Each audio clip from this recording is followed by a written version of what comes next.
ያኔ ሞቶ በነበረበት ሰዓት ታመልከው ነበር እንዴ? ቀብር ውስጥም ያኔ ሞቶ በነበረበት ሰዓት አመልከው ነበር ወይ? ቀብር ውስጥም ያኔ እኔ አልነበርኩም በእርግጥ ነገር ግን ክርስቶስ ያልተመለከበት ቅጽበት ሰከንድ የለችም። ቀብር ውስጥም እየተመለከ ነበር። መቃብር ውስጥም ማለት ምን ማለት ነው? እኛ አምላክ እኮ የሆነ ቦታ ላይ ብቻ ነው ያለው ብለን አናምንም። እንደናንተ አላህ የሆነች ቦታ አርሽ ውስጥ ለሊት ደግሞ 9 ሰዓት ሰማይ ውስጥ የሚገባበት እንደዛች ቦታ ብቻ ያለ መስሎ ነው እንዴ? እርሱ በሁሉ ላይ ሞላ እኮ ነው ብለን ማለት ሞቶ ተቀብሮ ነበር አይደለ እኮ እስቲል እኮ መቃብር ላይ ተቀብሮ በነበረበት መቃብር ሱብሃንአላህ እስቲል እኮ መለኮት በሁሉ ላይ ሞላ ነው። አታውቅም እንዴ? ኢየሱስ ሽንት ቤት ውስጥ አለ የሚለው ማስረጃ ካመጣ ቆይ እኔ እሰጠዋለሁ። ለአንተ ጭንቅላት ግን የሚመጥን መድኃኒት ልስጥ። ቅድሚያ አላህ የሚያቆሸው ነገር አለ። እስልምና ውሸት እንደሆነ አዳምጡ። አሁን ለሶስተኛ ጊዜ ደግምለታለሁ። እግዚአብሔርን ማንም ያየው የለም፣ በአባቱ እቅፍ ያለ አንድያ ልጁ ተረከው። ማን ተረከው? የት ያለው ተረከው ይላል? እግዚአብሔር ነው የተረከው። ስለዚህ ኢየሱስ አንድያ ልጁ ነው እንጂ እግዚአብሔር አይደለም። እዚህ ጋር በራሴ ላይ ነው እንትን እያልክ እኔ ያልኩትን ድገመው እስኪ።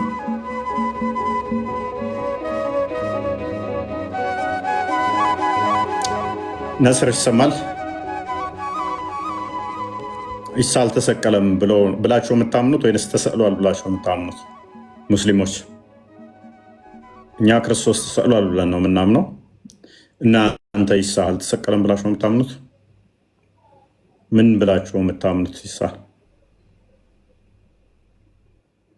ምን ብላችሁ የምታምኑት?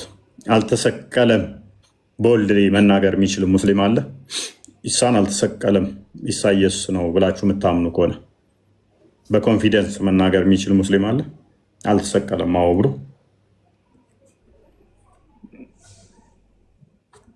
አልተሰቀለም ብሎ መናገር የሚችላል?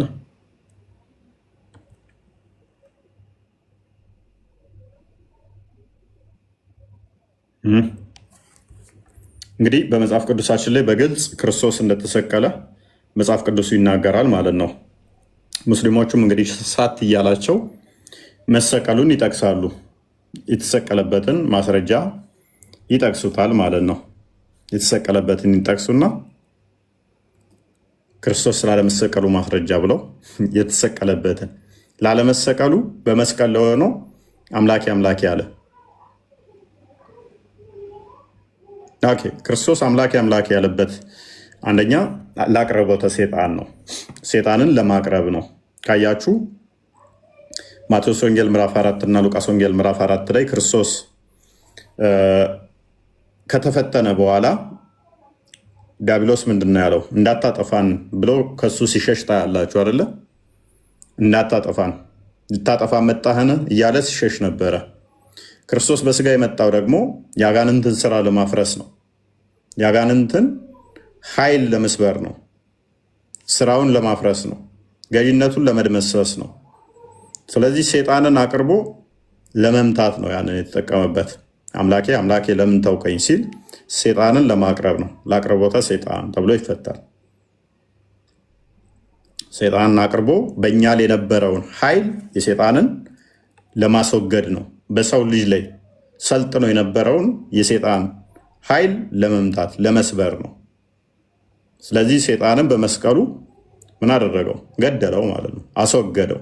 በእኛ ላይ ያለውን ስልጣን የሴጣንን ሰበረው ማለት ነው። ከዛ በኋላ በክርስቶስ ስም እኛ አጋንንትን ምናሸበር ምናስፈራ እንድንሆን ስልጣኑን ሰጠን። ስልጣኑ ተሰጠን። አሁን የክርስቶስ ስም ሲጠራ አጋንንት የሚርበተበት የሚሸበር እንጂ አጋንንት እኛ ላይ ድርብርብ ሆኖ የሚከመርብን አይደለም። እንደ እስልምናው የአላህ ስም ሲጠራ አጋንንቶች ተደበራርበው በመሐመድ ላይ ይሰፍሩበት ነበረ፣ ወደ መሐመድ ይከመሩበት ነበረ። በደም ስራቸው ውስጥ ይዟዟር ነበር አጋንንት የአላህን ስም ሲጠሩ። እኛስ አሁን የክርስቶስን ስም ሲሰማ አጋንንት እንዲሸበር አደረገው ማለት ነው። እንዲፈራ እንዲሸሽ አደረገው። ይህንን ኃይል ስልጣን የሰጠን በመስቀል ላይ በከፈለው ቤዛነት በደሙ የሴጣንን ስራ አስወግዶ ለእኛ ይህንን ስልጣን ስለሰጠን ነው። በስሙ ይህንን እንድናደርግ ስልጣኑን ስለሰጠን በስጋና በደም የተካፈለውም በሞት ላይ ስልጣን ያለውን የዲያብሎስን ኃይል ለመስበር ስለሆነ ማለት ነው። ዕብራውያን ምዕራፍ 2 ቁጥር 15 እና 14 እንደሚናገረው አንደኛው ይሄ ነው። ሁለተኛው ግን ምንድነው? እሱ አምላኬ አምላኬ ለምን ተውከኝ ሲል ለትትና ነው። አንድም ለትትና ነው። ከኔ ተማሩ ስላለ ያንን ትትናን እኛ ከሱ እንድንማር ፈተና ሲገጥመን ችግር ሲመጣብን የሚያስጥለን አምላክ እንዳለ እኛም እንዲያ ብለን እንድንጸልይ ሊያስተምረን ነው። አምላኬ አምላኬ ብለን ወደ አምላካችን እንድንጮህ መከራ ቢገጥመን ችግር ቢደርስብን የምንጮኸው ወደ አምላክ መሆኑን ሊያስተምረን ነው። ከኔ ተማሩ ስላለ ማለት ነው። ከኔ ተማሩ ስላለ የግዴታ ከሱ ልንማር ግድ ይለናልና። ሶስተኛ ይሄንን ጩኸት አስቀድሞ የአዳም ልጆች ሲጮሁት ነበር። የአዳም ጩኸት ተብሎ ይባላል። ስለዚህ በአዳም ተገብቶ ቤዛ ማለት ምትክ ማለት ነው። ስለእናንተ እሱ የጮኸላችሁ ማለት ነው። ስለዚህ የአዳም ልጆች ሲጮሁት የነበረውን ከአዳም ጀምሮ ቤዛ ነውና እሱ ለአንዴና ለመጨረሻ ጊዜ ያንን ጩኸት ጮኸላቸው። የአዳምን ልጆች ጩኸት ሞት አንቆ ይይዘናል የሚለውን የፍራቻ ጩኸት ሰበረውና ሕይወትን ሰጠን። አሁን ሞት ያስቀረናል ክርስቶስን አምነን ብለን ምንፈራው ጩኸት የለንም። ሞተን እንቀራለን የሚል የፍራቻ የሞት ጩኸት የለብንም። እሱ ተወግዷል። በፊት የሚጮሁት ያ የፍራቻ ጩኸት እኛ ላይ አሁን የለም። ሞት ሆይ መውጊያህ የት አለ ተብሎ የተፎከረበት ዘመን ላይ ስላለ ነው። አንደኛ ቆሮንቶስ ምዕራፍ 15 ላይ ካያችሁ ሞት ሆይ መውጊያህ የት አለ ተብሎ ይባላል። በፊት ላይ ያሉት በጭንቅ በፍርሃት ነበር ሞትን የሚመለከቱት። አሁን ግን ሞት ለእኛ ቅዱስ ጳውሎስ እንዳለው ልሄድ እናፍቃለሁ ከክርስቶስ ጋር ልሆን እንዳለው ማለት ነው። ሞት ለእኛ ወደ ተሻለ ክብር የምንሄድበት ነው፣ ምንፈራበት አይደለም። ስለዚህ የአዳም ልጆች ሲጮሁት የነበረው መዝሙረ ዳዊትም በመዝሙሩ ምዕራፍ 22 ከቁጥር 1 ላይ ሲጮሁት የነበረው እንደሆነ በነቢያትና በሐዋርያት የተጻፈው ሁሉ ይፈጸም ዘንድ ክርስቶስ ብሏል አይደለም?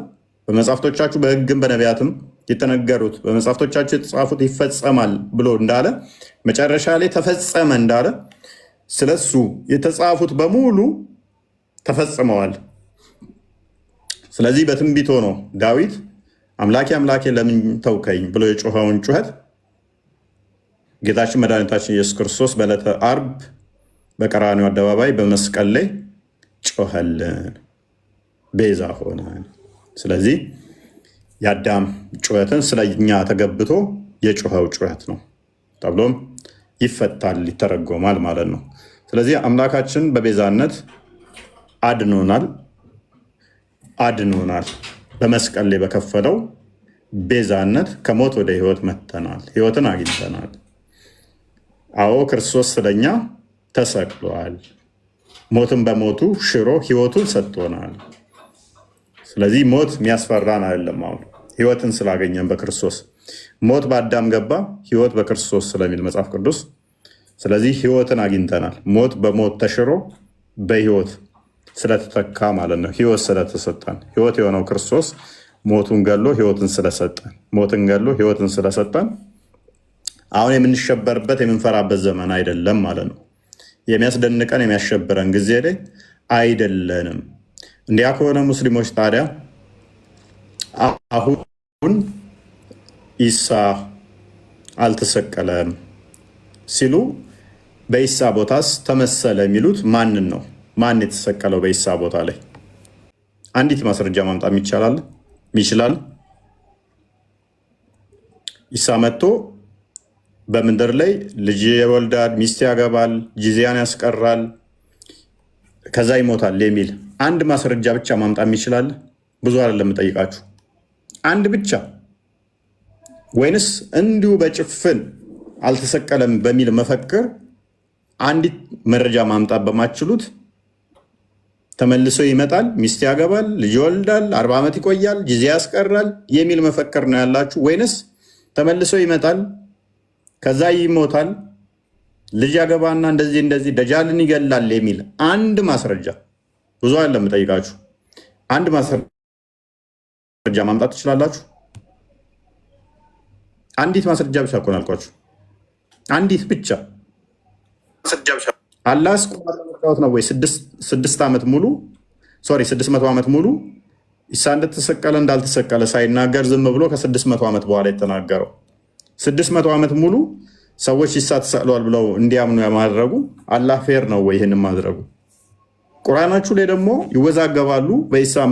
በኢሳ ስዕለት ብዙዎች ጥርጣሬን ከመከተል እንጂ እውቀት የላቸውም ይላል። ጥርጣሬን እየተከተላችሁ ያላችሁ እናንተ አይደላችሁም ወይ? አንዱ ከሰቃዩ አንዱ ነው የተገደለው ይላል። ሌላኛው ኖ ጠላቶቹ ናቸው፣ ሌላኛው ደቀ መዝሙርቶቹ ናቸው፣ ሌላኛው ሌላ ኢሳ ራሱ ተሰቅሏል ይላሉ። ማን ነው የተሰቀለው? በኢሳ ቦታስ ማን ነው የተሰቀለው? ይህንን መመለስ ትችላላችሁ ወይ ሙስሊሞች? ይህንን መመለስ የምትችሉት አለ ወይ? ቢኒ እንኳን ደህና መጣህ። አይ ቲንክ ክርስቲያን ኔትወርክ እያስቸገረ መሰለኝ። ቀጥልሽ። እሺ፣ ከስቅለት ጋር በተያያዘ እንግዲህ ክርስቶስ ከተሰቀለ ከ600 ዓመት በኋላ መጥቶ ነው እስልምና አልሞተም አልተሰቀለም የሚለውን ትምህርት ይዞ የመጣው ማለት ነው።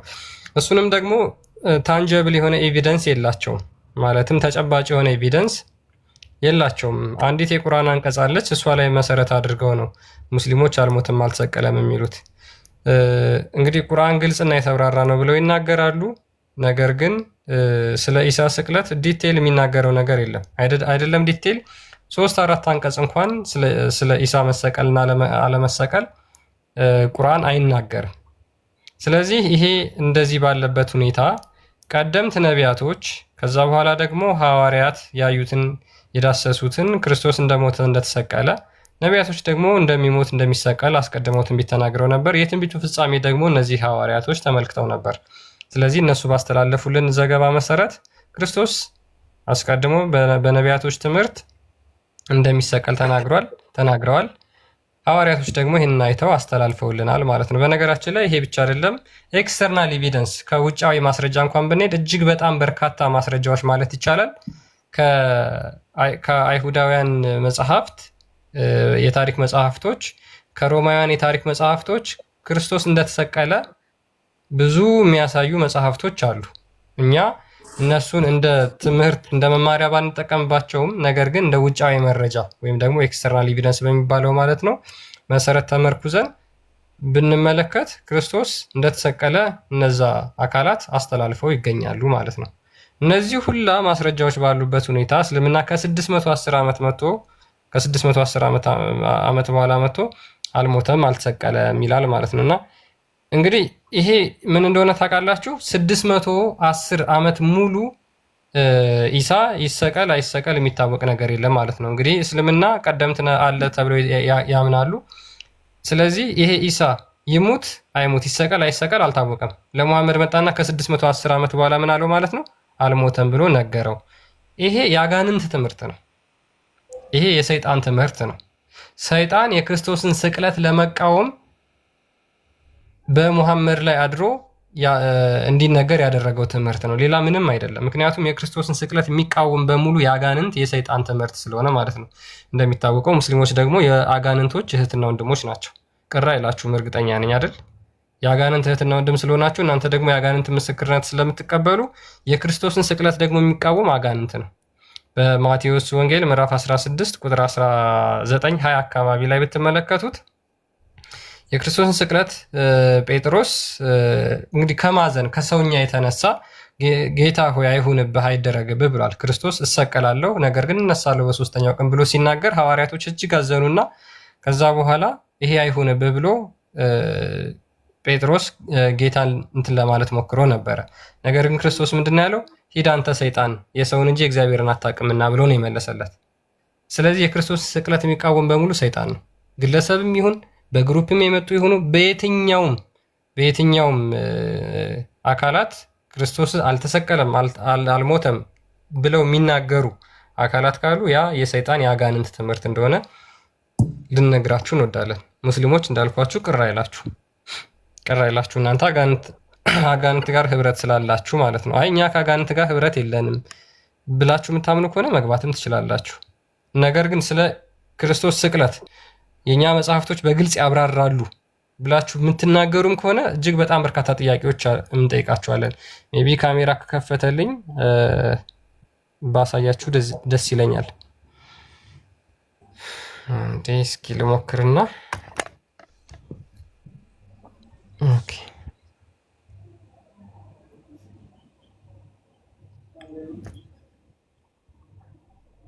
ኦኬ አሁን ከፍቶልሃል። ጥሩ ነው። ኦኬ እሺ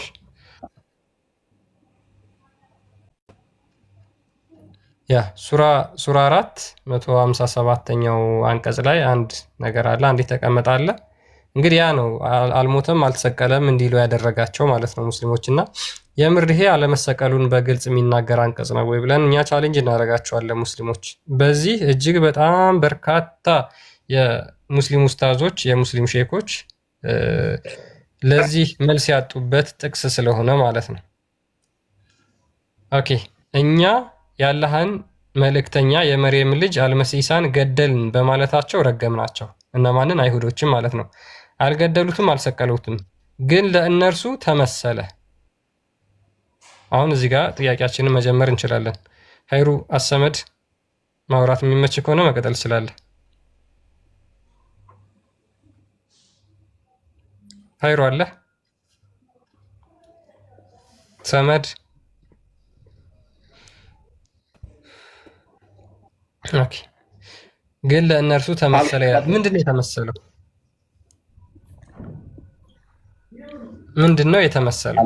መመሰል ማለት ራሱ ምን ማለት ነው? አላህም አያውቀው። እቺ ነች ያለችው ዶግማ አድርገው የመሰረቷት እቺ ላይ ነው። እቺ ጥቅስ ስለነች ምንድን ነው የተመሰለው? እንዴት ነው የተመሰለው? ቁርአን ግልጽና የተብራራ ነው ይልሃል። ከዛ ለሁሉ ነገር አብራሪ ነው ይልሃል። ከዛ በኋላ ለሁሉ ነገር አብራሪና ግልጽ የሆነ መጽሐፍ ይልሃል። ምን ቁርአን ደፍሮ መመለስ የሚችላል ታዲያ? ቁርአንን የለም።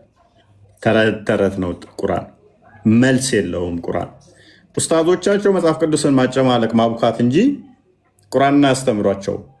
ሙስሊሞችን ያጸኗቸው ያቆያቸው በምንድን ነው? እሱ መጽሐፍ ቅዱስ ላይ ዝም ብሎ ጥያቄ መጠየቅ፣ ማጨማለቅ፣ ማበላሸት፣ በቃ እንደፈለጋቸው በራሳቸው መፈሰር፣ በራሳቸው ዝም ብለው መቀደድ፣ በቃ ከዛ ስድብ እዩ እንዳለ የሆነ ነገር ፖስቱ። እስቲ ምንም እስልምና ማይነካ ነገር ፖስቱ፣ ኮመንት ላይ መጥተው ይሰድቧቸዋል። ምን አይነት ባለጌ እንደሆኑ ማለት ነው። አምላካችሁ መጥተው ይሰድባሉ። እንደ ሙስሊም ባለጌና ተሳዳቢ በህይወት አይቻል አቅም ነው። እንደነሱ ነውረኛ አይቻል አቅም፣ ነውረኞች መጨረሻ ማለት ነው። ከዛ እኛ አንሳደብም፣ እኛ ሃይማኖታችን አይፈቅድም ስድብ ይለዋል። እኛ አላሁ አክበር፣ እኛ ማሻላ ስድብ በእኛ አይፈቀድም ይለዋል። በህይወቴ እንደነሱ ፖለቲካ የሚሰራ እንደነሱ ውሸታም፣ እንደነሱ ተሳዳቢ፣ እንደነሱ ነውረኛ ይቻላል። ማያ ሰው ካለ በደንብ አድርገው ነው የሚጫወቱበት። እና ኡስታዞቻቸው ህዝቡን የታደጉት በምንድን ነው? ቁርአንንና ሀዲስን በማስተማር ሳይሆን መጽሐፍ ቅዱስ ላይ በመቅጠፍ ነው። ክርስቲያኑ ደግሞ እንደ በግ የዋህ ነው፣ ይነዳላቸዋል። ብዙ ጥያቄ መጽሐፍ ቅዱስ ላይ ሲጠይቁት እሱ ስላልመለሰ እሱ ስላላወቀው እነሱ አጨመላልቀው ሲጠይቁት ግራ ስለተጋባው በእነሱ ቁጥጥር ስር ይወድቅላቸዋል፣ በእነሱ ፖለቲካ ውስጥ ይገባላቸዋል። እስልምናውንም ስለማያውቅ ከዛ እስልምናው በአረብኛ ምናምን ብለው ማይገናኝ ነገር አውርተው ይደልሉታል፣ በተለይም ሴቶችን። ይሄ ነው በቃ እስልምና ፕሮፓጋንዳና እንትናቸው ይሄ ነው በቃ። ለዘመናት አሁን ክርስቶስ አልተሰቀለም ሲሉ ተመልሶ ይመጣል፣ 40 ዓመት እንደዚህ ያደርጋል፣ ጂዚያ እንትን ይላል፣ ደጃልን ይዋጋል። ዶግማቲክ የሆነ እስቲ አንድ ቁርአን ጥቅስ የለም፣ አያመጡም። አንድ ማስረጃ አንድ እኮ ነው ያልኳቸው። አንድ ማስረጃ ነው። ተረት ተረት ነው እንዳለ፣ ውሸት ነው እንዳለ።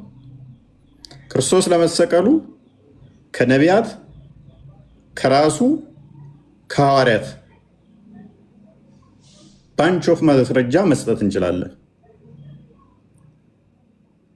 አንድ መረጃ ከ600 ዓመት ቆይታ በኋላ እሱም ግራ የተጋባ። ከዛ ሙፈሲሮቹን እንዲህ ነው የሚላተሙት በዚህ ጥቅስ። አንዱ ይሁዳን የተሰቀለው ይላል፣ አንዱ ታቴዎስ ነው ይላል፣ አንዱ ራሱ ክርስቶስ ተሰቅሎ ለ3 ሰዓት አልወረደ ይላል፣ አንዱ ደግሞ ተደብቆባቸው እስከ 7 ሰዓት ቆየ ይላል። እስከ 7 ቀን ሶሪ። አንዱ ደግሞ ከሰቃዮቹ አንዱን የተሰቀለው ይላል። ግራ የተጋባ ውዝግብግብ ያለ ማለት ነው። ሊቃውንቶቻቸው ራሱ ማን የተሰቀለው በኢሳ ቦታ እንደዚህ የተወዘጋገበ አስተምሮት ውስጥ ተቀምጦ ኢሳ አልተሰቀለም ዝም ብሎ ይልሃል ማለት ነው። ተረት ተረት። ክፍሉ ግን ምን ይላል?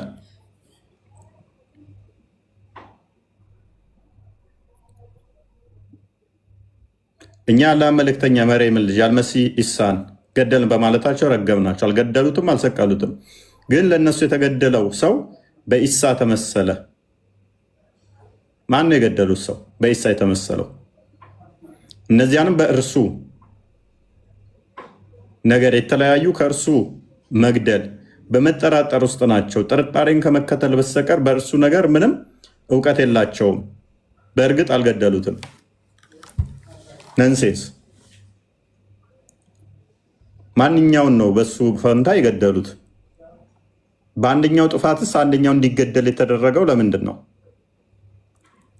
ጠበሪን አንብበው እስኪ ክርስቲያን ከቻልክ። ጠበሪ ከዛ የሙስሊሞችን ተረት ተረት እንደዚህ ይነግረናል። የእስልምና ተረት ተረት እንዴት እንደተመሰረተ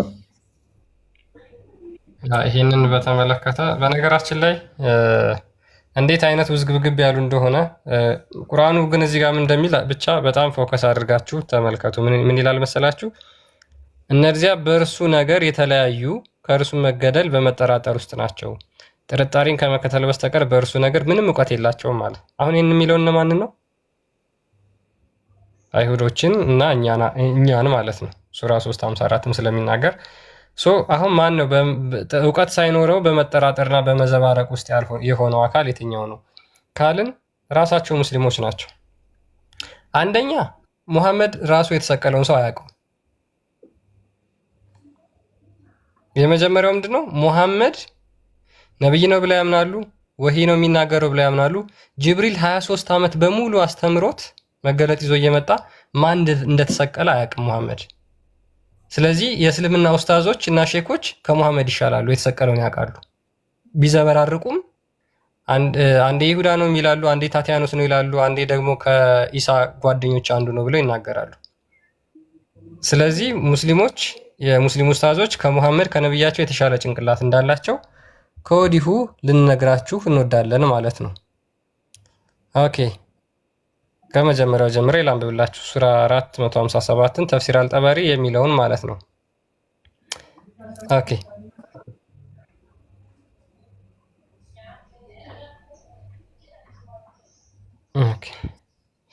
እሺ They did not kill him, nor did they crucify him, but it was made to appear to them. Meaning, they did not kill Jesus, nor did they crucify him, but it was made to appear so to them. ምንድነው እንግዲህ እሱን በእርግጥ አልገደሉትም፣ ነገር ግን ተመሰለባቸው እንደተገደለ ሆኖ አይነት ነገር ይልና the scholar of interpretation differed regarding the nature of the resemblance that was made to the Jews concerning the Jesus. ስኮላሮች በሙሉ በዚህ የተለያየ ሀሳብ ነው ያላቸው። በኢሳ ማን ነው የተመሰለው የሚለው። እሺ ማን ነው እዚህ ጋር ግራ የተጋባው? ሙስሊሞች ናቸው? አይሁዶች? አይሁዶችማ ክርስቶስን ገድለናል ብለው ያምናሉ። እኛ ነን ግራ የተጋባ ነው። እነሱ እኮ ስኮላሮች የኛ ናቸው። በቃ ጠበሪም የኛ ነው። የሙሐመድ ሳቦቹ ክርስቲያን ናቸው። እኛ ነን ግራ የተጋባ ነው። እንግዲህ እንደዚህ ግራ ተጋብተናል እያለ ነው ተፍሲር አልጠበሪ ራሱ። ሙስሊሞች ናቸው ግራ የተጋቡት ወይስ አይሁዶችና ክርስቲያኖች? ጥያቄ ምልክት ለራሳቸው ያዙና ምን ይላል? ሰም ኦፍ ዘም ሴድ አንዳንዶች እንደዚህ ይላሉ አለ። አንዳንዶች እንደዚህ ይላሉ when the Jews surrounded him አይሁዶች ኢሳን ሲከቡት and his companion ወይም እንትኖቹንም እነዚህ ደቀ መዝሙሮችንም they surrounded them and they could not confirm the knowledge of Jesus himself ኢሳንና ሐዋርያቶችን በከበቧቸው ሰዓት ስለ ኢሳ ምንም እውቀት አልነበራቸውም አሉ። እነዛ አካባቢዎች አይሁዶች ማለት ነው። because they were all transformed into the image of Jesus ምክንያቱም ሐዋርያቶቹ በሙሉ የኢሳን መልክ ይዘው ነበር። እንግዲህ አንዴ 13 ነው የሚሉ አሉ እንትኖቹ የኢሳ ሐዋርያት 12 ነው የሚሉ አሉ፣ 13 ነው የሚሉ አሉ፣ 15 ነው የሚሉ አሉ፣ 16 ነው የሚሉ አሉ፣ 18 ነው የሚሉ አሉ፣ 19 ነው የሚሉ አሉ፣ 17 ነው የሚሉ አሉ። 17 አንድ አይነት መልክ ነበራቸው አይሁዶች ኢሳን ሊገሉት ሲመጡ ማለት ነው። እሺ ማን የተጋባው ግራ ታቆ የለ ሙስሊሞች ነብያቸው ያውቃል አይደል? so it was unclear to those who wanted to kill Jesus ከዛ በኋላ ኢሳን ለመግደል በቃ ግልጽ ሊሆንላቸው አልቻለም። who Jesus was from among them የትኛው ይሁን ከ17 ውስጥ የትኛው ነው ኢሳ የሚለው ሊያውቁት ሊረዱት አልቻሉም ብለው እንግዲህ ሼኮቻቸው እንደዚህ ይናገራሉ። some of those who were in the house with Jesus went out to them and they killed him thinking he was Jesus አንድ ላይ ከኢሳ ጋር የነበረ ሰው ነበረ የሚሉ አሉ። ሌሎች ደግሞ ምን ይላሉ? ከኢሳ ጋር የነበሩት አንዱ ወጣና እሱን ደግሞ ገደሉት። ይሄ ደግሞ ሌሎቹ የሙስሊም ቅዠታሞች የሚያብራሩት ማለት ነው። ስኮላሮቻቸው ይቃዣሉ፣ እንደዚህ ነው የሚቃዡት። ሶሪ ግልጽ ነው ካላችሁ ቅዠት አይደለም ካላችሁ ኑና መልሱልን። አሁን መልስ መመለስ ትችላላችሁ። አየቃዠን አይደለም ካላችሁ መመለስ ትችላላችሁ። the one who narrated this even Humayd told us saying ይልና ናሬሽን ያስቀምጣል እዚህ ጋር Jesus came with 17 of his disciples to the house ኢሳ ከ17ቱ ሐዋርያቱ ጋር ወደ ቤቱ መጣ አለ። and they were surrounded ከዛ በኋላ ተከበቡ። when they entered God made them all appear in the image of Jesus ከዛ በኋላ አላህ ሁሉንም ሐዋርያት የኢሳን መልክ እንዲይዙ አደረጋቸው። ከዛ በኋላ አይሁዶቹ መጡና ምን አሉ? they said you have bewitched us አንተ አስደግመህብናል አሉት። ኢሳን ማለት አስደግማችሁብን ነው እንደዚህ ሁላችሁም እንዴት ልትመሳሰሉ ቻላችሁ? ተረት ከየት አምጥተው እንኳን እንደጻፉት አይታወቅም። በነገራችን ላይ አስባል አንተን ሊገሉ ሲመጡ መልክ ለሁሉም ሰጠ። ድራማ አላህ እኮ ጥሩ ድራማ ይሰራል። የሙስሊሞቹ አላህ ጥሩ ድራማ የሚሰራ ተረት እኮ የሚነግሩን። ኦኬ እሺ ቀጥል። ያ ሙስሊም ኡስታዝና ሼኮች ከሴቶቻቸው በተረፋቸው ሰዓት እንደዚህ አይነት ተረቶችን ነው በመጽሐፍቶቻቸው ላይ የሚጽፉት ማለት ነው። ሰው አንተ አስጠንቁለህብናል አሉ። አንተ አስጠንቁለህብናል ያሉና you must bring out Jesus to us ከእናንተ ውስጥ ኢሳን ልታመጡልን ይገባል or we'll kill you all አለበለዚያ ሁላችሁንም እንገላችኋለን። ለምን? ኢሳ ስለመሰሉ ሁሉም ኢሳን ስለሚመስሉ ማለት ነው። ወይ ከእናንተ ውስጥ ኢሳን አምጡ ወይ ሁላችሁንም እንገላችኋለን። ይሄ አሁን በእግዚአብሔር ስም ማለት ይሄን ነው እንግዲህ እምነት ብለው የሚከተሉት ሙስሊሞች። ከዛ በኋላ Jesus said to his companion ከዛ ኢሳ ለሐዋርያቶቹ ምን አላቸው? who among you will buy his life today with paradise ማን ነው ከእናንተ ውስጥ ህይወቱን በገነት የሚገዛ አላቸው። ማለትም በሱ ምትክ የሚሰቀልለትን እየጠየቀ ነው። ኢሳ እንግዲህ እየለመነ ነው። ለምንድን ነው ለምንድን ነው እሱ ሌሎቹ እንዲሞቱለት የሚለምነው? የምን ድራማ ነው? ራሱ መሞት አይፈልግም። ኢሳ እስልምናው እባካችሁ ሙቱልኝ ይላል። ሉክ የኛ ክርስቶስ ነፍሱን ስለ ሁሉ ቤዛ የሰጠ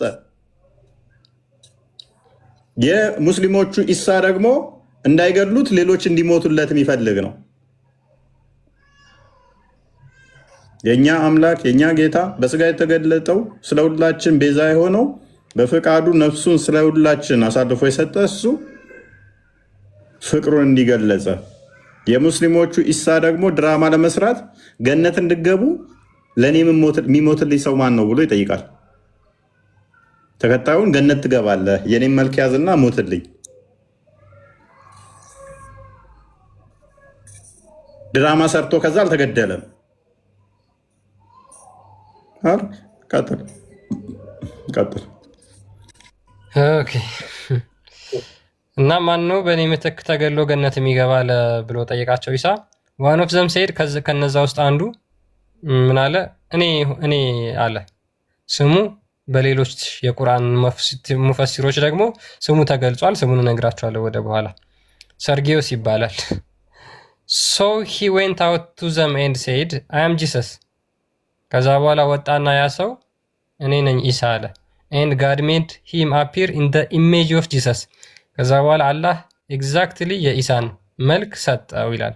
ሶ ዘይ ሲዝድ ሂም ኪል ሂም ኤንድ ክሩሲፋይ ሂም። ከዛ በኋላ ያዙት፣ ገደሉት፣ ሰቀሉት። ፍሮም ዘን ኦን ኢት ዋዝ ሜድ ቱ አፒር ቱ ዘም ዳት ዘይ ሃድ ኪልድ ጂሰስ። ከዛ በኋላ ኢሳን የገደሉ መሰላቸው። ኤንድ ዘ ክርስቲያን ቶት ዘ ሴም። ከዛ በኋላ ክርስቲያኖችም ምን መሰላቸው? ያ የተሰቀለው ሰው ኢሳ መሰላቸው ይላል። ኤንድ ጋድ ሮዝ ጂሰስ አፖን ዛት ዴይ። ቀጥልፍ። አሁን በደንብ አስተውሉ። ገዳዮቹ ሊገሉት መጡ። ኢሳ ምን አደረገ? መልኩን አነሳና እዛኛው ላይ ጫነበት። ገነት ትገባለህ፣ ህይወትን ለእኔ ያሳልፈ በገነት እንድገባ ለእኔ ስትል ሙት ብሎት ማለት ነው። ስለዚህ ሰንበዲ ሊገለው ሲመጣ የኢሳን መልክ የያዘ ኤግዛክትሊ ኢምፕሪንት የሆነ የዛን ኢሜጅ የያዘ አለ። ያንን ያዙ፣ አሰቃዩት፣ ገደሉት። ኢሳን ገደልን አሉ። ምክንያቱም ተመሳሳይ ስለሆነ ተመሰለባቸው። ያና ያ አንድ ነው። ኢሳን የሚያውቁትን እዚኛው ፊት ሊያገኙት ገደሉት። ከዛ ኢሳን ገደልን አሉ። ክርስቲያኖችም ኢሳ ተገደለዋል አሉ። አላህ ምን አደረገው? ይህን ጊዜ ኢሳን በድብቅ ወሰደው። ከዛ እነኛ ደግሞ ኖ ኢሳን ገለናል አሉ። አላህ ኢሳን በድብቅ ወሰደው። ማንም ሳይ ሹልክ አድርጎ ወሰደው። ኢሳን አግኝተናል ብለው እነኛ ደግሞ ገደሉ። ጥፋቱ የማን ነው? ይህንን ተረት ድራማ የተጫወተው ማን ነው? ገዳዮቹ ኢሳን ገድለዋል? አልገደሉም።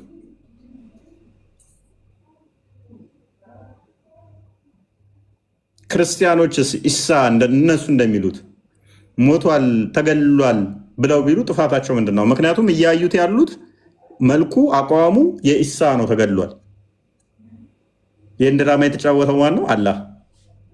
አቶ አላህ ምን አደረገ?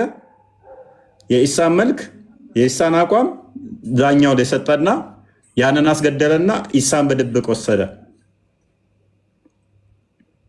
እኔ ያለው ለምሳሌ ያው ፂሜ፣ ፊቴ፣ ጥርሴ ይታወቃል። የእኔም ብድግ አድርጎ ፊት ክርስቲያን ላይ ያደረገ። ፂሙን ስታዩ፣ ፊቴን ስታዩ፣ ድምፄን ስታዩ፣ መልኬን ስታዩ ክርስቲያን ላይ ነው ያለው። አይ እፎይ ነው ብላችሁ ክርስቲያንን ስትይዙ፣ ምክንያቱም ፂሙ የሌለው ፂም የሌለው ክርስቲያን ፂማም ሆነ። አገጩ የሴት አገጭ የሚመስለው እንደኔ ይኸውላችሁ የአንበሳ እንትን መሰለ እንደዚህ ጅርግግ ብሎ ማለት ነው። ይሄን አንበሳ አገኘም ብለው ከሰቀሉት በኋላ ድምፁ የሴት ነው የሚመስለው። የኔን ድምፅ ጎርናና ድምፅ ሰጠዋላ። አገኘም ብላችሁ እፎይን ተሰቀላችሁ በኋላ አኮኩሉ እሱ ክርስቲያን አይደለም፣ እፎይ ነው። የገደላችሁ ተመስሎባችሁ ነው። የእፎይን ፂምና መልክ፣ ፊት፣ ድምፅ ዞ ነው አቋሙን ዞ እንጂ ቀይሬባችኋለሁ ሲላችሁ ኖ ኢሳንማ ገድለነዋል፣ ኖ እፎይን ገድለነዋል ስትሉ ኖ እፎይን እኮ ሳታዩ ወስጀዋለሁ እኔ ጋ ነው ያለው እፎይ። የገደላችሁት ክርስቲያንን ነው። እንዲህ አይነት ተረት ውስጥ ተቀምጠው እምነት ብለው ይከተላሉ። በእናታችሁ ወገኖቼ ይሄ ተረት ነው። ይሄ ለአቅመ ተረት ራሱ ደርሷል። ባይዘ ለአቅመ ተረት ራሱ አልደረሰም። ለአቅመ ተረት እንኳን የእስልምና አስተምሮ ዶግማው ራሱ ለአቅመ ተረት እንኳን አልደረሰም። ሰዎቹ ዲሲቨር ስለሆኑ አጭበርባሪ አታላይ ስለሆኑ የማያውቁትን ማጭበርበርና ክርስትናን ላይ በማምታታት የተካኑ ስለሆኑ እንጂ ዶግማቸው እንደዚህ በጣም በጣም በጣም እንኳን ሃይማኖት ተብሎ ሊመሰረትበት ይቅርና ለአቅመ ተረት እንኳን ያልደረሰ ነው። ደቀ መዛሙርቱ፣ እናቱ፣ በቃ ኢሳ እኮ የለም ሲያዩ ኢሳ የሚመስል ሌላ ሰው ተሰቀለ። ሲያዩ መልኩ ኢሳን ነው። ከዛ በፊት እንደዚ አይነት ሰው አይተው አያውቁም። ኢሳን ብቻ ነው የሚያውቁት። እንደዚ አይነት መልክ፣ ይህን የመሰለ ፂም፣ ይህን የመሰለ ድምፅ፣ ይህን የመሰለ ፊት፣ ይህን አይነት ሼፕ ያለው የሚያውቁት እፎይ ላይ ነው። ሰንበዲ ላይ ሲያዩት እፎይን ሲያጡት፣ እፎይን ፈልገው ሲያጡ የለም ያኛው እዛ ጋር ተሰቅሎ ሲያዩት ከእፎይ ተሰቅሏል። በቃ ስቲል ገዳዮቹ በቃ ትክክል እኮ ናቸው፣ ገድለናል ማለታቸው።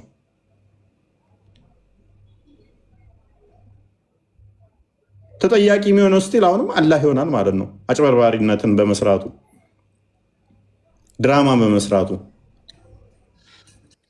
ሴጣን የብርሃን መልአክ እስኪመስል ድረስ ራሱን ይቀየራል ይላል ሐዋርያው ቅዱስ ጳውሎስ።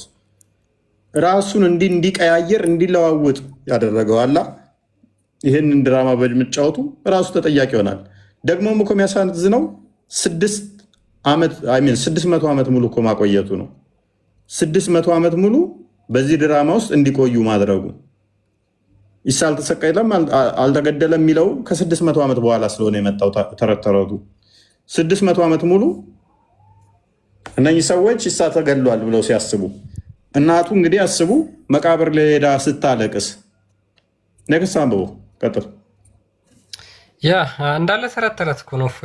በጣም የሚገርም ነገር ነው። በነገራችን ላይ ይህን ሃይማኖት ብሎ መከተሉ ራሱ እስልምና ውስጥ እንድትቆዩ የሚያደርጋችሁ ትልቁ ነገር ድንቁርና ነው። በቃ አንድ ሰው ደንቆሮ ከሆነ እስልምና ውስጥ መቆየት ይችላል።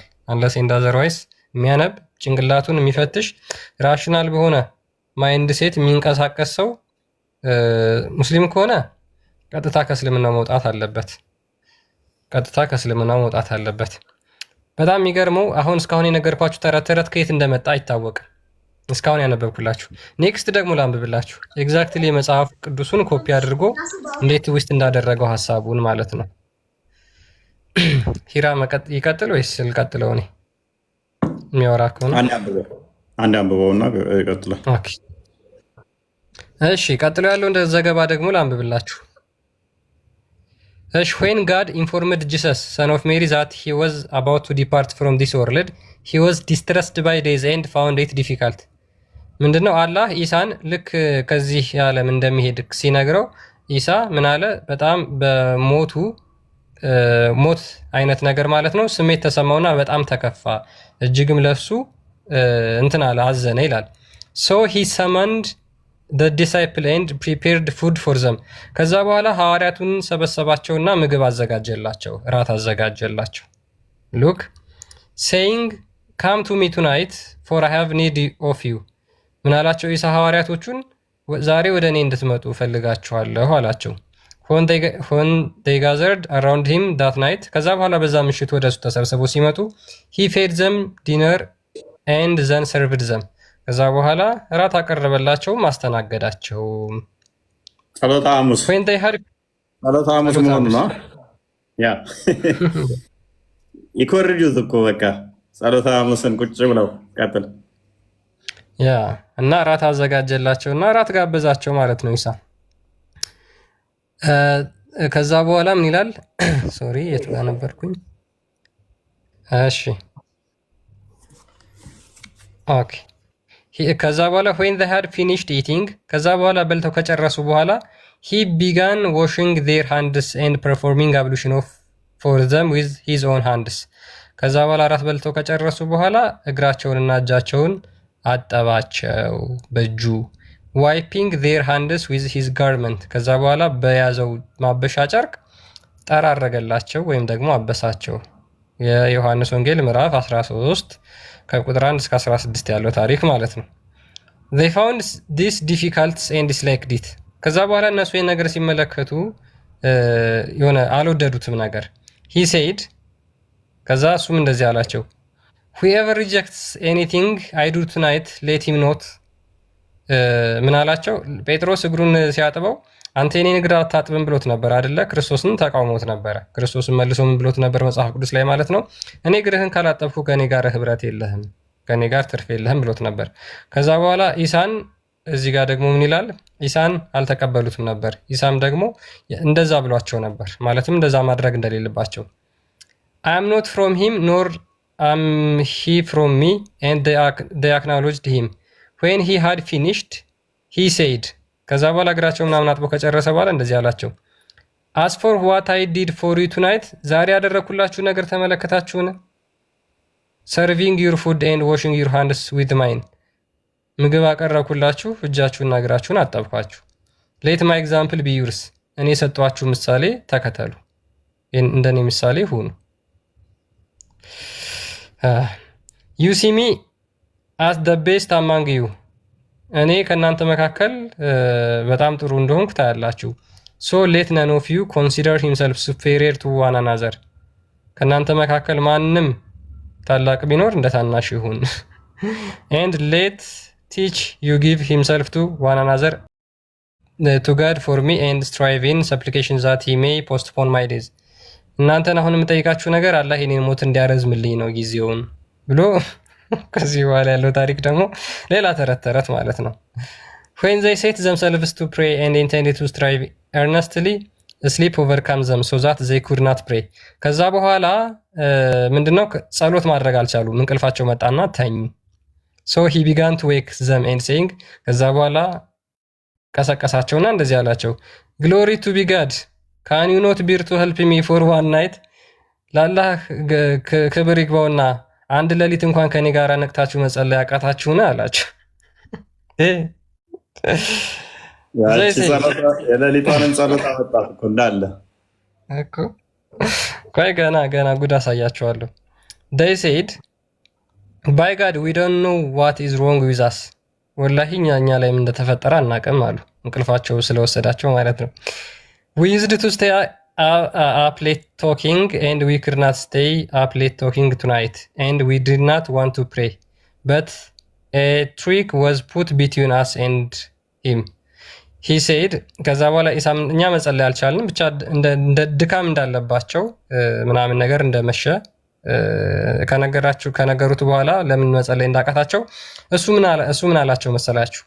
he said ማለትም ኢሳ the shepherd will be taken away and the sheep will be scattered ምን አላቸው?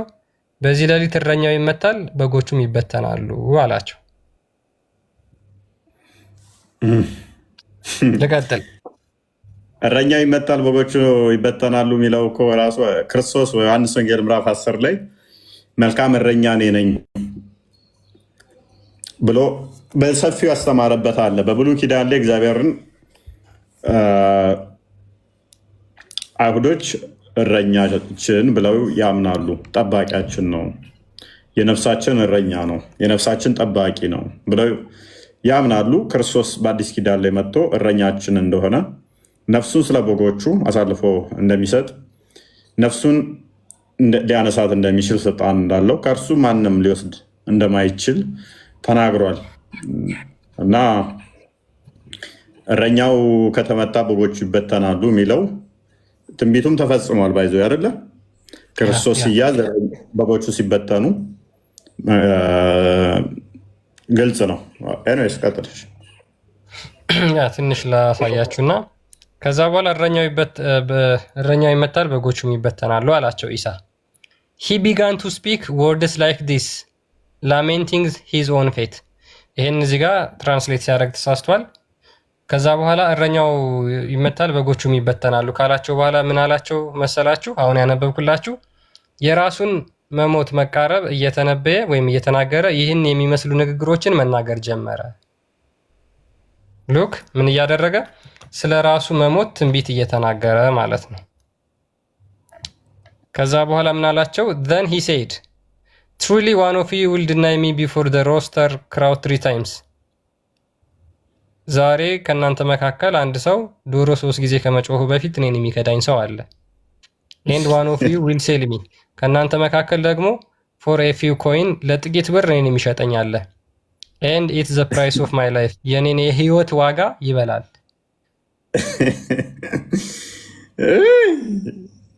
መጽሐፍ ቅዱስ እኮ እንዳለ ተገልብጠዋል እኮ ተኮርጀ ተወስዶብናል። ቀጥል። ኦኬ so they went out and scattered ከዛ በኋላ ወጡና ተበተኑ አላቸው።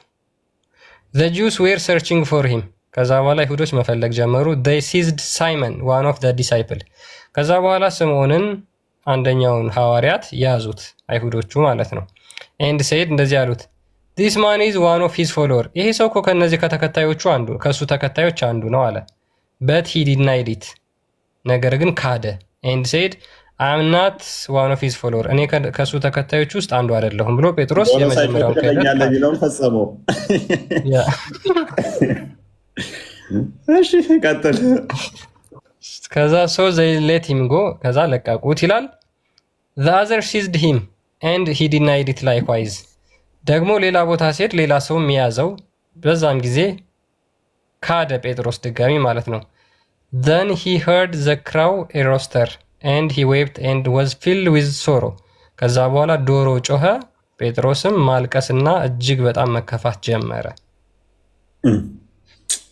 ምን ይባላል ይሄ?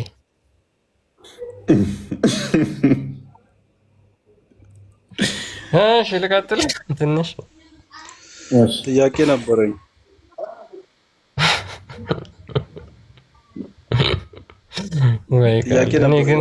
እኔ እነዚህ ናቸው እኮ። ቆይ እስኪ አንዴ ላንብበው ትንሽ። ዌን ሞርኒንግ ኬም፣ ከዛ በኋላ ጠዋት ከነጋ በኋላ ኢራ 2 ደቂቃ። ዌን ሞርኒንግ ካም፣ ከዛ በኋላ ሲነጋ፣ ዋን ኦፍ ዘ ዲሳይፕል ዌንት ቱ ዘ ጁስ ኤንድ ሴድ፣ ከኢሳ ሐዋርያቶች አንዱ ወደ አይሁዶቹ ሄደና ዋት ዩ ዊል ጊቭ ሚ ኢፍ አይ ሌድ ዩ ቱ ዘ መሳህ፣ ወደ መሲሁ ወደ ኢሳ ብመራችሁ ለእኔ የምትሰጡኛላችሁ ብሎ ይጠይቃቸዋል፣ አይሁዶችን ማለት ነው። they gave him 30 piece of silver። የይሁዳ ክደት ደግሞ ሊመጣ ነው እዚህ። አይ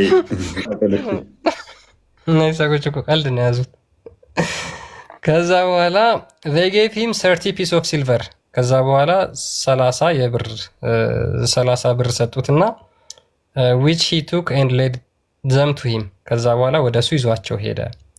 they had been deceived before so they seized him and secured him and tied him with rope። ምንድነው? ከዛ በኋላ ከመራቸው በኋላ ምን አደረጉት? ያዙት፣ አሰሩት በገመድ። they led him away saying used to raise the dead። ከዛ በኋላ ካሰሩት በኋላ መርቷቸው በኋላ ከመርቶ ኢሳ ጋር መራቸው፣ ኢሳን አሰሩት ማለት ነው። ከዛ አይሁዶቹ ምን አሉት? you used to raise the dead፣ አንተ ሙታንን ታስነሳ ነበረ።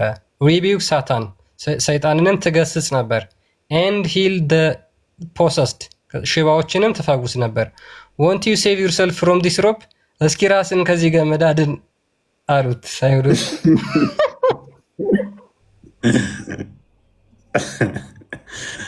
ገመድ ላይ ነው ያንጠለጠሉት እንጂ ያልሰቀሉትም እንጨት ላይ። ቀጥል። ታንቆ ነው እንደ ሞተው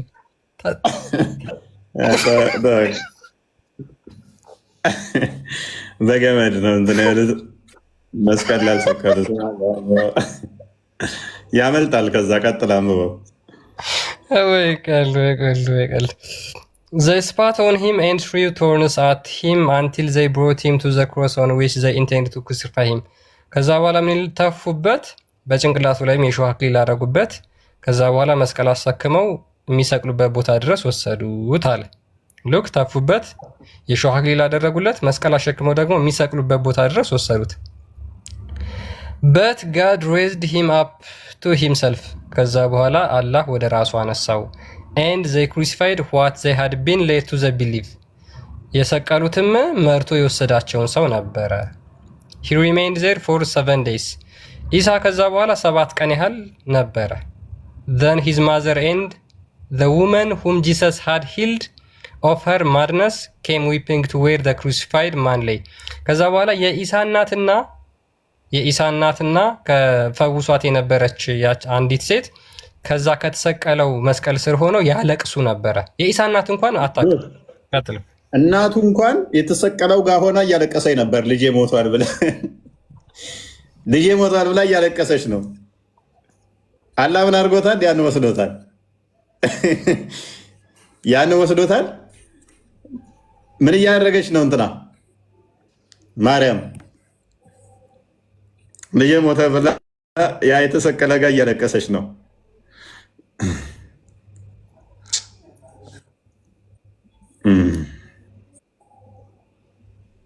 ሄራ እንኳን ደህና መጣ።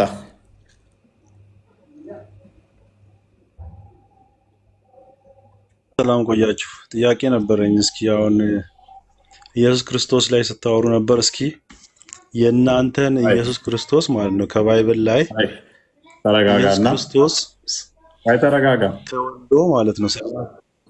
ተረጋጋ። ቆይ ተመሰለባቸው ማለት ምን ማለት ነው? ቆይ ጥያቄ ልጠይቃ፣ ግልጽ አድርግልኝና እኔ እመጣለሁ። ጠይቀው ቅድሚያ እናንተን ክላሪፋይ አድርግልኝ። ባይብል እሱ ላይ ነው የምጠይቅህ። አሁን ምክንያቱም ተመሰለባቸው ማለት ምን ማለት ነው? እናንተ ቶፒኩ ላይ ማለት ነው። አዳምጥሽ። እኛ ተሰቅሏል ብለን እናምናለን። እናንተ ተመሰለባቸው ስትል ምን እያደረግህ ነው? የነገርኩ እኮ ነው። እኔ አሁን መጀመሪያ የእናንተን ኢየሱስ ክርስቶስ ማለት ነው ባይብል ላይ ክላሪፋይ አድርግልኝ። ኢየሱስ ምን ነው ክላሪፋይ ማለት ነው? ባይብል ሳነብ ማለት ነው። አዎ አሪፍ ጥያቄ። ባይብል ሳነብ ማለት ነው ኢየሱስ ክርስቶስ ራሱ የአይሁድ እምነት ተከታይ እንደሆነ ባይብል ይናገራል። እናቱ ማርያምም የአይሁድ እምነት ተከታይ ነበረች ይላል። ባህላቸው፣ እምነታቸው፣ ሁሉ ነገሩ የአይሁድ እምነት ተከታይ ሆኖ ሳለ እናንተ እንዴት ክርስትናን ተቀበላችሁ? እንዴት ክርስቲያኑ ተቀበላችሁ? ኦኬ ይሄ ነው ያስጨነቀ ነው። ኦኬ እናመሰግናለን። የሙስሊሙን እምነት እንደማይከተል ስለነገርከን በመጀመሪያ ደረጃ የባይብሉ ከአይሁድ እምነት ጋር የሚመሳሰል ነው ካልከን እናመሰግናለን። የሙስሊሞችን እምነት እንደማይከተል ኢየሱስ ወይንም ደግሞ እሱ ዞት የመጣው አስተምሮ ከሙስሊሞቹ አስተምሮ ጋር ማይመሳሰል መሆኑን ማመን ቴንኪው። ምክንያቱም አይሁዶች ለምሳሌ እግዚአብሔር አባታችን ብለው ያምናሉ። አይሁዶች እንደዛ ያምናሉ። ስለዚህ ያንን ያልተገለጠላቸውን በደንብ ገልጾላቸዋል። አብ አባት እንደሆነ ለሁላችን ክርስቶስ ደግሞ ነግሮናል። ስለዚህ በዚህ መመሳሰላችን አስቀድሞ ለአይሁዶችም አምላካቸው ነው፣ አብ አባታቸው ነው፣ አምላካቸው ነው። የአይሁድን እምነት ይከተላል ወይንም ከአይሁዶች እምነት ጋር ይመሳሰላል። ችግር የለውም። ምክንያቱም አይሁዶች ለምሳሌ ምን ብለው ያምናሉ? አብ ልጅ አለው ብለው ያምናሉ። አብ ልጅ አለው እርሱም ይመጣል ይወለዳል ብለው ያምናሉ። ክርስቶስ ደግሞ መጥቶ የአብ ልጁ እኔ ነኝ ብሏል። የአብ ልጁ ማንኛ አለ? እኔ ነኝ ይላል። ከእናንተ ጋር የሚመሳሰልም እናንተ አጋንንቶች አላህ ልጅ የለውም ስላሉ አላህ ልጅ የለውም ብላችሁ ታምናላችሁ። ሱራ 72 ከቁጥር 1 እስከ 3 አዳምጥ። አጋንንቶች አላህ ልጅ የለውም ስላሉ አጋንንቶች አዳም ጠየቃ። አጋንንት ልጅ የለውም አላህ ስላሏችሁ እናንተ አላህ ልጅ የለውም ብላችሁ ታምናላችሁ። ተረድቻለሁ። ተረድቻለሁ። አይሁዶች ነገርኩ እኮ አይሁዶች ሊሳዳምጥ አዳምጥ እኮ ተረጋጋ። ኢየሱስ ራሱ አልኩ የአይሁድ እምነት ተከታይ ነው ይላል ባይብል አልኩ። አዳምጥ፣ ተረጋጋ። ፕሊስ አዳምጥ። ሚዩት አድርግና አዳምጥ። ለምንድን ነው የምትረበሸው? ምንድን ነው? ተረጋጋ እንጂ ጠየቅ አይደል? ስለዚህ ክርስቶስ ወደ ገዛ ወገኖቹ መጣ ይላል እኮ ዮሐንስ ወንጌል ምዕራፍ 1 ላይ ቁጥር 11 ላይ ከቁጥር 11 ጀምሮ ወደ ገዛ ወገኖቹ መጣ፣ ለተቀበሉት የእግዚአብሔር ልጆች የሆኑ ዘንድ ስልጣንን ሰጣቸው፣ ይሄም ከስጋና ከደም አይደለም ይላል። ወደ ገዛ ወገኖቹ መጣ፣ ለተቀበሉት ስልጣን ሰጣቸው። ምን የሆኑ ዘንድ? የእግዚአብሔር ልጆች የሆኑ ዘንድ። ስለዚህ እነኛ የእግዚአብሔር ልጆች መሆን ስልጣን ተሰጥቷቸዋል። እስልምናው ላይ ደግሞ አላህ ልጅ የለውም። ለምን? አጋንንቶች አላህ ልጅ የለውም ስላሏችሁ አጋንንትን ትምህርት ስለያዛችሁ። አይሁዶች ደግሞ የአጋንንትን ትምህርት እንዲይዙ አልተመከሩም፣ አልታዘዙምም። ልጅ አለው አብ የባህሪ ልጅ ብለው ያምናሉ አይሁዶች። አንተ የምታውቃቸው ዛሬ ያሉትን አይሁዶች ነው። ዛሬ ያሉትን አይሁዶች እንደ ቤክታታቸው። ስለዚህ ትክክለኞቹ አይሁዶች ክርስቶስን የሚጠብቁ ናቸው። እነ አብርሃም፣ እነ ዳዊት፣ እነ ሰለሞን፣ እነ ኢሳያስ አስቀድሞ የነበሩ ትክክለኞቹ አይሁዶች በነቢያቶች ያሉት ክርስቶስን የሚነብቁ በትንቢት ያዩ አምላክ ይወለዳል፣ በስጋ ይገለጣል፣ ያድነናል ብለው ሲጠብቁ የነበሩ ናቸው እኮ። ለአብርሃም እኮ ነው ዘፍጥረት ምዕራፍ 12 ከቁጥር 1 እስከ 3 እኮ ተስፋ የተነገረው ለአብርሃም እኮ ነው። ሰለሞን እኮ ነው መዝሙር 30 ላይ ከቁጥር 1 እስከ 4 ትንቢት የተናገረለት። ሰለሞን እኮ ነው አስቀድሞ ትንቢት በጥበብ ላይ ምዕራፍ 2 ላይ የተናገረለት። ዳዊት እኮ ነው 110 ላይ በመዝሙሩ ቁጥር 1 ጀምሮ የተናገረለት። መዝሙር 22 ላይ ለክርስቶስ ትንቢት የተናገረለት። ስለዚህ አባቶች ለነሱ ናቸውና ክርስቶስ ከነሱ በስጋ መጣ ይለዋል ሐዋርያው ቅዱስ ጳውሎስ በሮሜ መልእክቱ ምዕራፍ 9 ቁጥር 5 ላይ። ስለዚህ ሕግም የተሰጣቸው ከማን ነው? ከክርስቶስ ነው። ሕጉን ራሱ የሰጣቸው እሱ ራሱ አምላካቸውም ስለሆነ ማለት ነው። የመጣው በስጋ ግን ከነሱ ነው። እነሱም ደግሞ የሚያምኑት እምነት ዛሬ ያሉትን ትተዋቸውና ትክክለኞቹ አይሁዶች ክርስቶስን ሲጠብቁ ሲናፍቁ የነበሩ ተስፋም ሲያደርጉ የነበሩ ናቸው። ደቀ መዛሙርቶቹም እኮ አሉ፣ ከዛው ናቸው። ወዳጃችን፣ ወገናችን፣ ዘመዳችን። ስለዚህ ክርስቶስን የተቀበሉት ይቀጥላሉ ማለት ነው። ክርስቶስን የገፉት ግን ቃል ኪዳናቸውን ያጣሉ። እንደዛ ነው። ዛሬ አንተ ከተቀበልክ የክርስቶስ ተከታይ ትሆናለህ። ካልተቀበልክ ደግሞ በሙታን ውስጥ ትቀጥላለህ ማለት ነው። አሁን ተመሰለባቸው ማለት ምን ማለት ነው? ኢየሱስ ክርስቶስ ተመሰለባቸው ማለት ምን ማለት ነው? ይኸውልህ መች መለስክልኝ? እኔ የጠየቅኩ ኢየሱስ ክርስቶስ በቃ ከስራ ነጣ ታጋለህ። በተረፈ ሱብሃንአላህ። እንዴት መሻችሁ? እፎይ ደህና ናችሁ? እንዴት ነው? አልሐምዱሊላህ ደህና ናችሁ? ይመስገነው። ተመሰለባቸው ማለት ምን ማለት ነው? ስቅለት ላይ ኧረ እሱ ራሱ ይመልሰው። እኔ የዚህ የለውበት የራሱ የቤት ስራ ነው ይሄ። እና እኔ የምለው ኢየሱስ ሞቶ ነው የተነሳው ብላችሁ ታምናላችሁ? ያ አንተ አልሞተም ብለህ ነው የምታምነው? ሞቶ ሲነሳ እሺ፣ ያኔ ሞቶ በነበረበት ሰዓት ታመልከው ነበር እንዴ? ቀብር ውስጥም ያኔ ሞቶ በነበረበት ሰዓት ታመልከው ነበር? ቀብር ውስጥም ያኔ እኔ አልነበርኩም በእርግጥ። ነገር ግን ክርስቶስ ያልተመለከበት ቅጽበት ሰከንድ የለችም። ቀብር ውስጥም እየተመለከ ነበር። መቃብር ውስጥም ማለት ምን ማለት ነው? እኛ አምላክ እኮ የሆነ ቦታ ላይ ብቻ ነው ያለው ብለን አናምንም። እንደናንተ አላህ የሆነች ቦታ አርሽ ውስጥ ለሊት ደግሞ 9 ሰዓት ሰማይ ውስጥ የሚገባበት እንደዛች ቦታ ብቻ ያለ መስሎ ነው እንዴ? እርሱ በሁሉ የሞላ እኮ ነው ብለን ነው። አንድ ማለቴ ሞቶ ተቀብሮ ነበር አይደለ እኮ እስቲል እኮ መቃብር ላይ ተቀብሮ በነበረበት መቃብር ሱብሃንአላህ።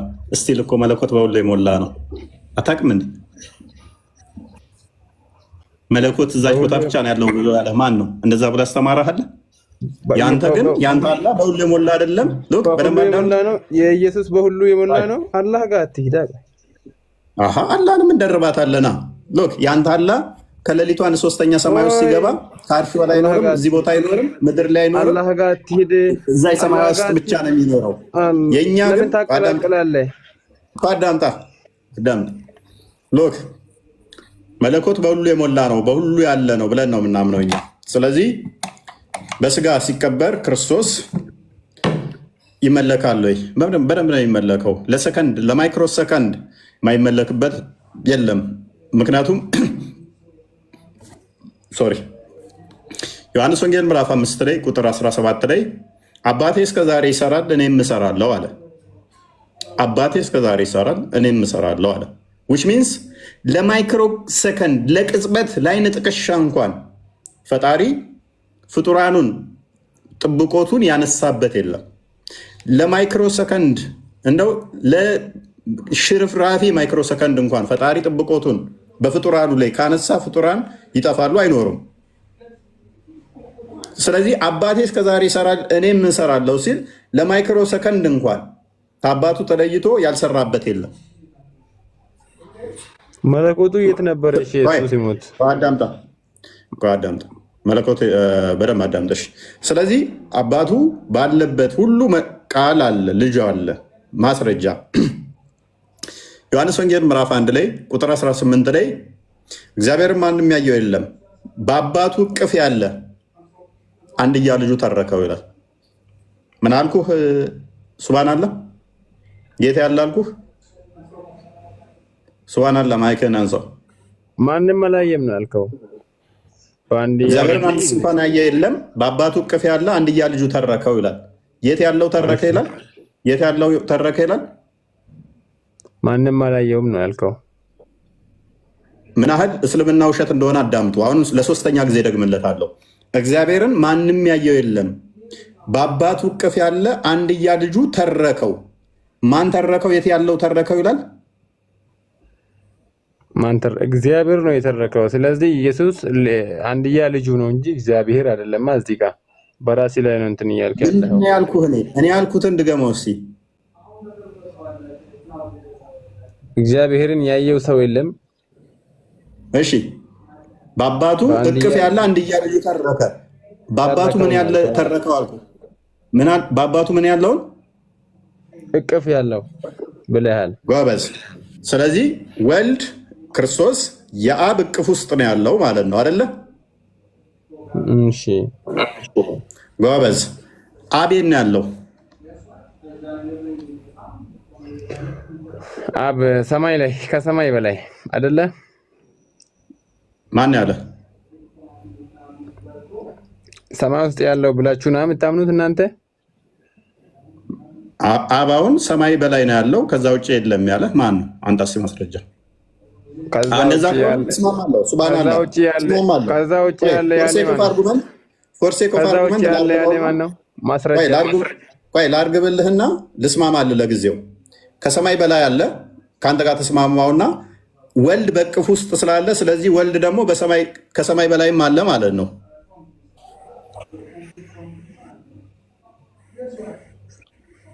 ከሰማይ በላይ አለ። ከሰማይ በላይ ያሉት ሁሉም አምላክ ናቸው ማለት እንችላለን? መላእክቶች የሉም? አልወጣኝም። አሁን አምላክ ናቸው አይደሉም? አይደለም። በመቃብር ውስጥ ያለውን እያፈረስኩብህ ነው። በደንብ አስተውልና ሞግተኛ አላም ከቻልክ አቅሙ ካለ በመቃብር ውስጥ ያለው ሲቀበር እንዴት ነው ሌላ ቦታ የለም የሚል አርጉመንት ስለሰራህ አድቫንቴጅ እየሰጠሁህ ነው እንድሞግተኝ። በአብ እቅፍ ያለው ተረከው ከተባለ የአብ እቅፍ ነው ያለው ማለት ነው ወልድ። በአብ እቅፍ ካለ ደግሞ እስቲል አሁንም በሰማይ ውስጥ አለ ማለት ነው። አንተ ኢየሱስ መለኮቱና ስጋው ይለያል ብለህ ታስባለህ? ለአንድም ደቂቃ አይለያይም ብለህ የምታምኑት? እኔ ይለያያል መች ወጣኝ? መለኮቱ በሁሉ የሞላ ነው እንጂ ይለያያል መች ወጣኝ? ማስረጃ። መለኮቱ በሁሉም የሞላ ነው። ማስረጃ። አሁን የጠየቅኩህ መልሳ። ቅድሚያ ምንድን ነው የጠየቅከው? ጠይቀኝ። የጠየቅኩህ እኮ እየመለስክ አይደለም። ዞር አለ ማለት ነው። እሺ በቃ አዳምጥ ውዶቼ፣ በደንብ አስተውሉ። ወልድ በስጋ በመቃብር ውስጥ በነበረበት ሰዓት ላይ መለኮት እዛ ብቻ ነው ሌላ ቦታ አይመለክም የሚል አስተምሮ የለንም። ይህን እንደጠየቅኩት ሱባን አላን በአብ እቅፍ ያለው ልጁ ተረከው ከተባለ አብ በሁሉ የሞላ ነው ብለን ነው የምናምነው። ሰማይ ዙፋኔ ነች፣ ምድር የእግሬ መረገጫ ነች ሲል ምድር የእሱ ግዛት ነች፣ ሰማይ ከፍታውም ደግሞ በእሱ ቁጥጥር ስር ያለች ነች፣ በእሱ ግዛት ውስጥ ያለች ነች። እርሱ ባለበት ሁሉ ደግሞ ምን አለ? ቃል አለ። ወልድ የአብ ቃሉ የባህሪ ልጁ ስለሆነ አብ ባለበት ሁሉ አለ። ምክንያቱም ዮሐንስ ወንጌል መዝሙረ ዳዊት ምዕራፍ 139 ላይ ከቁጥር 7 እና 8 ላይ ወደ ሰማይ ብወጣ አንተ በዛለህ፣ ወደ ምድር ጥልቅ ብገባ አንተ በዛለህ፣ እንደ ነስር ክንፍ ተሰጦኝ ብበር አንተ በዛም አለህ ይላል። በሁሉ የሞላ እንደሆነ ወደ ላይ ቢወጣም ወደ ታይ ቢወርድም ወደ ጎን ቢበርም በሁሉ የሞላ እንደሆነ መጽሐፍ ቅዱሳችን ይናገራል። ስለዚህ ወልድ ደግሞ የባህሪ ልጁ የባህሪ ቃሉ እንደሆነ ሁሉ እርሱ ባለበት ሁሉ ባለመነጠል ባለመለየት እርሱ አብሮት አለ። ዮሐንስ ወንጌል ምዕራፍ 14 ቁጥር 11 ላይ ቼክ አድርግልኝ ክርስቲያን። በእኔ አብ እንዳለ እኔም በአብ እንዳለው ይህን አታውቁምን ይላል። ስለዚህ አንዱ በአንዱ ህልው ናቸው ብለን ደግሞ እናምናለን እኛ። ስለዚህ አንተ እኩል ናቸው ብለን የምታምነው አብና ወልድ ጓዳም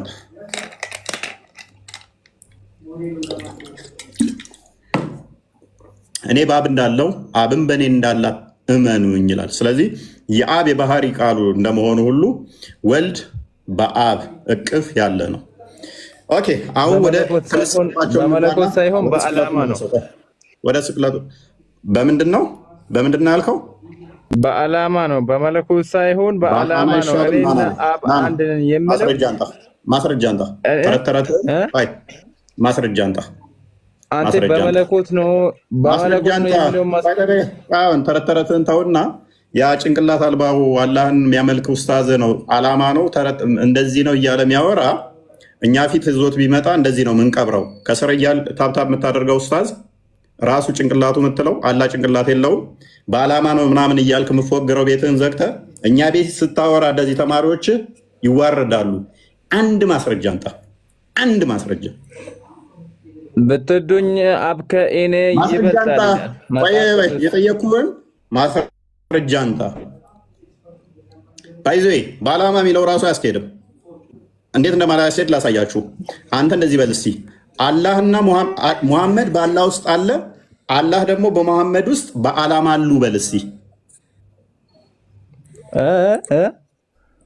አላህ በሙሐመድ ውስጥ በዓላማ አለ፣ ሙሐመድ ደግሞ በአላህ ውስጥ በዓላማ አለ በል እስኪ። በአላህ ያመነና በሙሐመድ ሰለላሁ ዐለይሂ ወሰለም ያመነ ገነት ወራሽ ነው ማለት ቃሉ። ያልጠየኩን አትመልስ። በእኔ ውስጥ አላህ አለ በዓላማ፣ እኔም በአላህ ውስጥ አለው በል እስኪ። አንዳችን በአንዳችን ህልው ነን በል እስኪ። አላህ በእኔ ህልው ነው፣ እኔም በአላህ ህልው ነኝ በል እስኪ። እንደዛ እንኳን ማለት አልችልም። ለምንድን ነው የማትችለው? እንደዛ አይደለም። ለምንድን ነው የማትለው? በዓላማ እኮ ከሆነ ችግር የለውም፣ በዓላማ ከሆነ ችግር የለውም ብላችሁ ኡስታዝ፣ ያ ደደብ ኡስታዝ እንደዛ ያስተምሯችሁ የለ? እስቲ እኛ ጋር ድገሟትች። አንተ መለኮቱ ሁሉም ቦታ አለ ካልከውም እኮ እንደዛም ሊሄድልህ አይችልም። ለምን ሽንት ቤት ውስጥም አለ እንደ ኢየሱስ አለ። ችግር የለውም። ሽንት ቤት ያቆሸዋል። አንተን አለ ያቆሸዋል፣ ያቆሸዋል። ሱብሃንአላህ ኢየሱስ ሽንት ቤት ውስጥ አለ የሚለው ማስረጃ ካመጣ ቆይ በይ እኔ እሰጥሃለሁ። ለአንተ ጭንቅላት ግን የሚመጥን መድኃኒት ልስጥ። ቅድሚያ አላህ የሚያቆሸው ነገር አለ። አንተ ስትጠየቅ ዝም ብለህ መልስ ነው መስጠት ያለብህ። ከዛ በኋላ አላህ የሚያቆሸው ነገር አለ። አላህ የሚያቆሸው ነገር አለ። መጀመሪያ ጥያቄ መልስ። ሽንት ቤትን ለምን መረጥከው? በሁሉ አለ ብዬ ቆይ፣ በሁሉ አለ ብዬ ሽንት ቤትን ለምን መረጥክ አንተ? እንደዛም ከሆነ ሁሉም ቦታ ውስጥ ነው የሚገባው። እሱም እኮ ሽንት ቤትን ለምን መረጥከው? አሁን መልስልኝ። ይሄንን አላህ ይገመዋል። ባክቴሪያ ኮንታሚኔትድ አድርጎት ተጸይፎ የሸቶት ምናምን የሚያቆሸው ነገር ነው።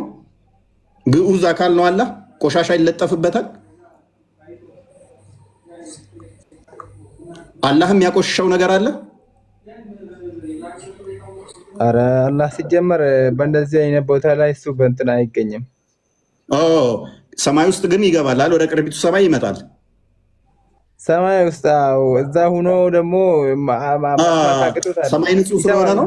ሰማይ ንጹህ ስለሆነ ይሰማል ሁሉንም። ሰማይ ንጹህ ስለሆነ ችግር የለውም። ወደ ቅርቢቱ ሰማይ ሲመጣ፣ ሽንት ቤት ከሆነ ግን ይቆሽሻል። ሰው ለዱዓ እንዲሽቀዳደም ነው እንደዛ የተባለው። የመጣው አዳምጥ፣ በደንብ አስተውሉ። እኛ አምላክ በምንም የሚቆሽሽ አይደለም። መቆሸሽ የሚነገረው ለእኛ ነው። ለእኛ እንኳን የተነገረን ከገነት ከወጣን በኋላ ነው።